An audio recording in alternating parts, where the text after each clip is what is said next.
mean, this is vastly different from previous versions of Revolver because the other version of Revolver were just re-releases of the same record, the same format. This is essentially a remix, a re-envision. The way I'd compare it to is like you can have a car, an old car, and you can polish it and polish it and polish it. And this is not that. This is actually taking the car completely to pieces, polishing each individual component, putting it back together so it's a new car. So that's why this is a different release. Look at all the lovely people. About the string section of Eleanor Rigby is that it's completely inspired and maybe even ripped off by Bernard Herrmann's score of Psycho. So if anyone goes back to Psycho and watches the poor girl get murdered in the shower, and there's the of the strings, that's Eleanor Rigby. And Eleanor Rigby would not exist without Psycho.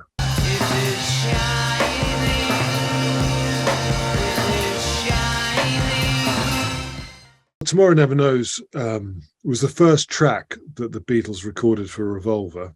They'd all been on holiday. They'd also discovered pop. And they came back in, and John had this song, which was just a single chord of C. That's all it was. And played it to my dad. It was like, I want to sound like I'm singing from a Himalayan mountaintop. And this is someone from Liverpool. And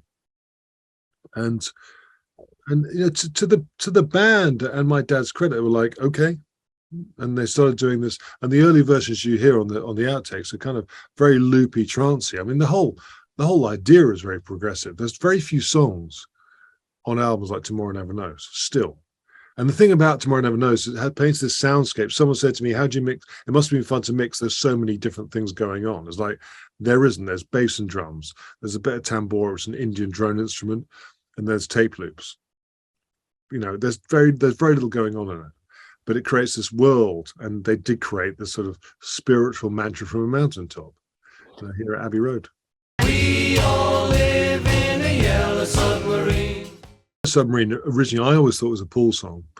And we found this demo. I think Sean Lennon sent it to us, this demo of John singing Yellow Submarine at home. And it's not actually Yellow Submarine. It's in the town where I was born, no one cared, no one cared. He sings a very John kind of maudlin lyric. And obviously Paul took this. He played it to Paul. Paul took it.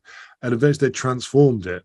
They went from 3/4 to 4/4 time signature, transformed it to what became Yellow Submarine. And it's that classic Lennon and McCartney thing where they come from two different worlds, and those two worlds are colliding to produce the perfect planet.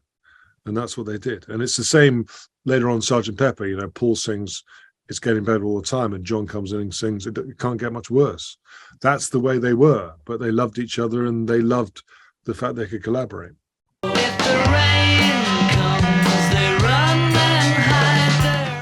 Rain in particular was an interesting track because it was the first time I started using tape as an instrument in the studio. So everything was recorded on analog tape, and the band wanted a much heavier, thicker sound.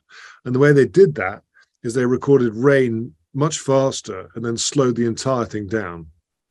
So on the outtakes, you hear the original version of Rain, which sounds like it's playing too fast. And actually, Ringo in particular, it's very hard for drums because if you want to sound better, speed yourself up. You want to be more in tune and more in time because everything gets condensed down and is much tighter. If you want to sound looser and more out of time, more out of tune, slow things down. And that's how they made Rain. And then also there's the reverse guitar vocal effects, which is purely John heard the tapes. A tape was put on the wrong way on the machine. And he heard it, he goes, that's fantastic. We put that on, you know, and they put his backwards vocals on Rain. And then after that, my dad said he wanted everything backwards. He that was it. I want everything backwards. Backwards guitar, backwards vocals, that was it. Got to get you into my life.